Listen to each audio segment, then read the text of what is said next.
Hello friends, welcome back to the YouTube channel dictation club.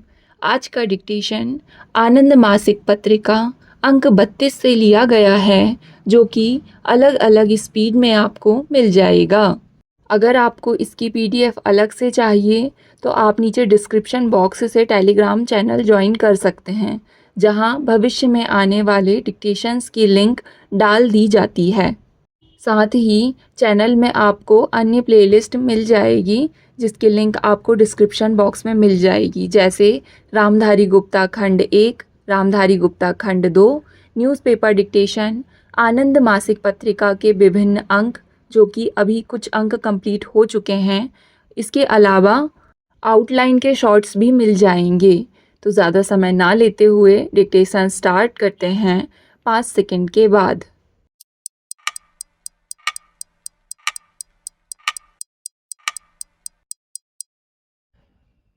महोदय, हमारा शरीर जिन 5 महाभूतों यानी पंच तत्वों से बना है, उनमें से एक तत्व जल है और शेष 4 हैं आकाश, वायु, अग्नि और पृथ्वी।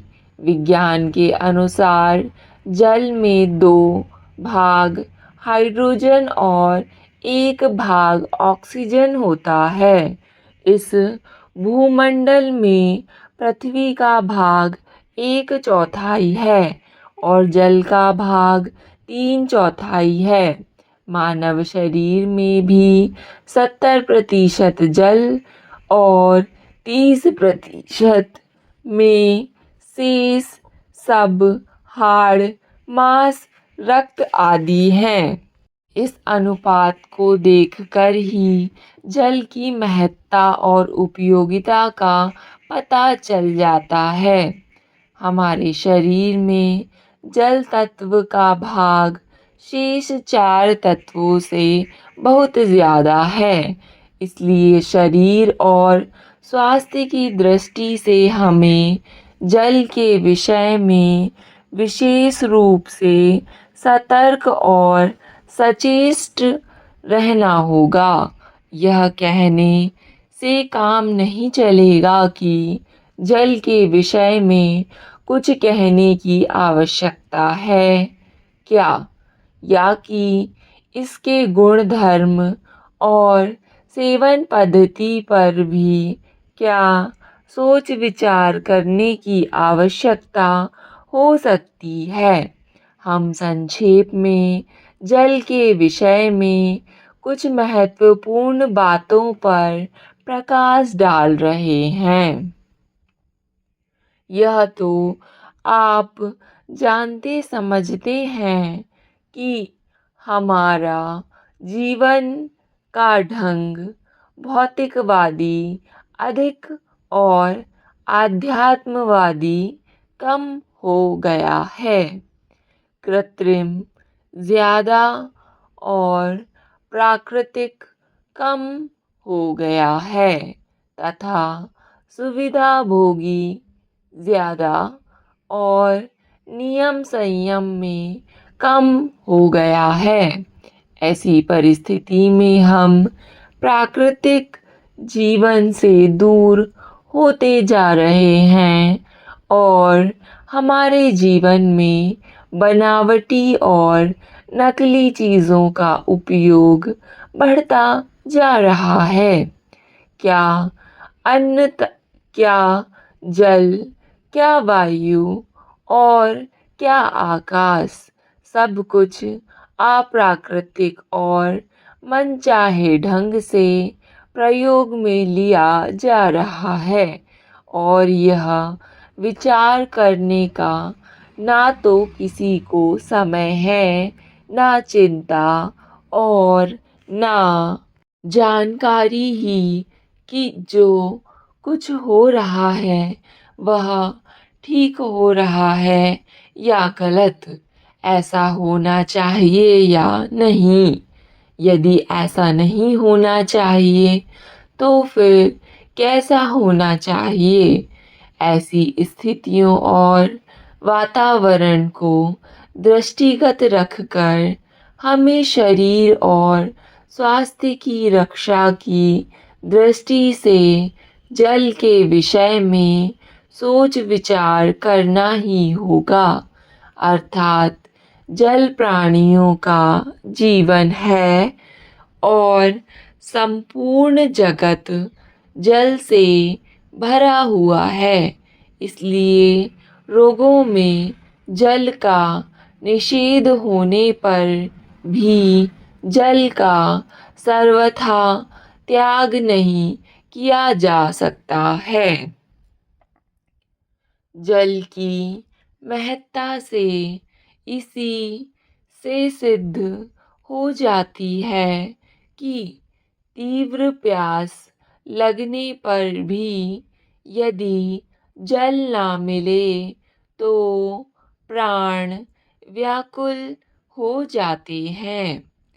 एक बार अन्न के बिना व्यक्ति जी भी सकता है, एक दम मर नहीं जाता, पर जल के बिना तो जीना कठिन है। पानी प्राणियों का प्राण है।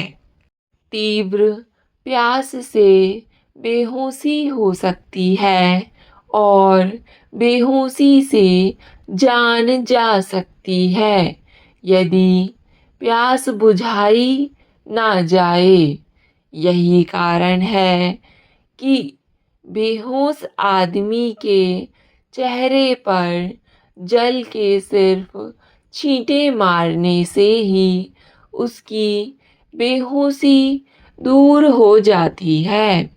महानगर के लोगों को जल के एक ही प्रकार की जानकारी है, नल के जल की।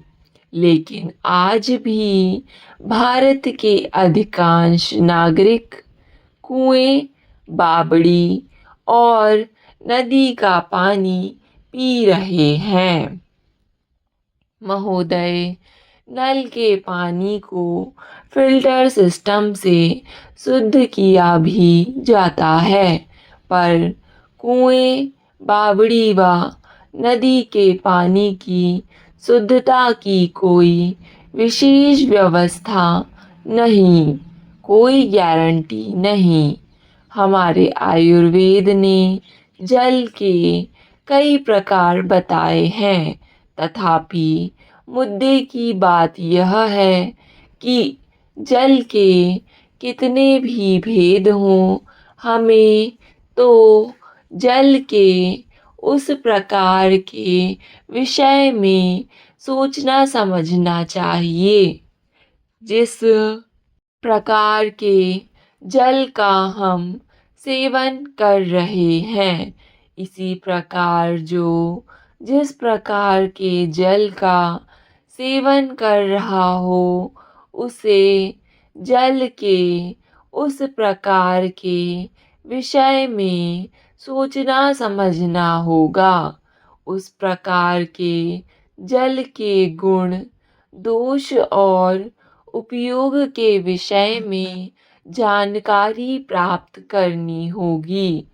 ऐसा करके ही अशुद्ध और रोग कारक जल के सेवन से बचा जा सकेगा और शुद्ध तथा स्वास्थ्यप्रद जल का सेवन किया जा सकेगा, ताकि हमारे शरीर और स्वास्थ्य को रोगी होने से बचाया जा सके तथा शरीर और स्वास्थ्य की रक्षा की जा सके। ऐसा जहाँ जहाँ हो नहीं रहा है या कि हो नहीं पा रहा है, वहाँ वहाँ संक्रामक रोग फैल रहे हैं और लोग पर्याप्त संख्या में बीमार हो रहे हैं। ऐसा महत्वपूर्ण है जल जिसके विषय में हम कोई विचार नहीं करते और हर कहीं का जल लेकर बिना सांस लिए गटागट पी जाते हैं। जिस जल का हम सेवन करें उसके विषय में हमें यह अवश्य जान लेना चाहिए कि वह जल कहाँ से लाया गया है, किस ढंग से रखा गया है और शुद्ध है या नहीं। जल की जांच करने के लिए हमें निम्नलिखित मुद्दों को ध्यान में रखना चाहिए। शुद्ध जल में कोई गंध नहीं होती। गंध होनी नहीं चाहिए। गंध हो तो जल पीने योग्य नहीं है। जल का कोई स्वाद नहीं होता। यदि किसी प्रकार का स्वाद हो तो वह जल पीने योग्य नहीं है। इसी प्रकार शुद्ध जल का कोई रंग नहीं होता। रंग हो तो पीने योग्य नहीं है। साफ पानी पारदर्शी होता है। मिट्टी मिला हो तो धुंधला व गंधला होता है। नदी तालाब का पानी प्रायः धुंधला या गंधला होता है। यदि 5 लीटर पानी में 2 ग्राम मिट्टी भी हो तो वह पानी पीने योग्य नहीं होता। पानी में तलछट जमती हो तो वह पानी पीने योग्य नहीं। जल में सोडियम क्लोराइड के अतिरिक्त कैल्शियम, मैग्नीशियम क्लोराइड भी होते हैं। इनकी अधिक मात्रा पानी को दूषित कर देती है। जिस जल में कचरा, रेशे, धुंधलापन, पत्ते, मटमैलापन और गंध हो वह पानी पीने योग्य नहीं होता। चिकित्सा की दृष्टि से जल बहुत उपयोगी सिद्ध होता है। इसलिए प्राकृतिक चिकित्सा के अंतर्गत जल चिकित्सा का उपयोग किया जाता है। पथ्य और अपथ्य की दृष्टि से जल का उपयोग करने या ना करने से संबंधित कुछ आवश्यक और हितकारी सूचनाएं यहाँ प्रस्तुत कर रहे हैं। शीतल जल देर से और गर्म करके ठंडा किया हुआ पानी जल्दी पचता है। कुनकुना गर्म पानी भी जल्दी पचता है। भोजन के आरंभ में पानी पीने से कमज़ोरी आती है और अंत में पीने से मोटापा। स्टॉप। डिक्टेशन पसंद आए तो वीडियो को लाइक तथा चैनल को सब्सक्राइब ज़रूर करें। धन्यवाद।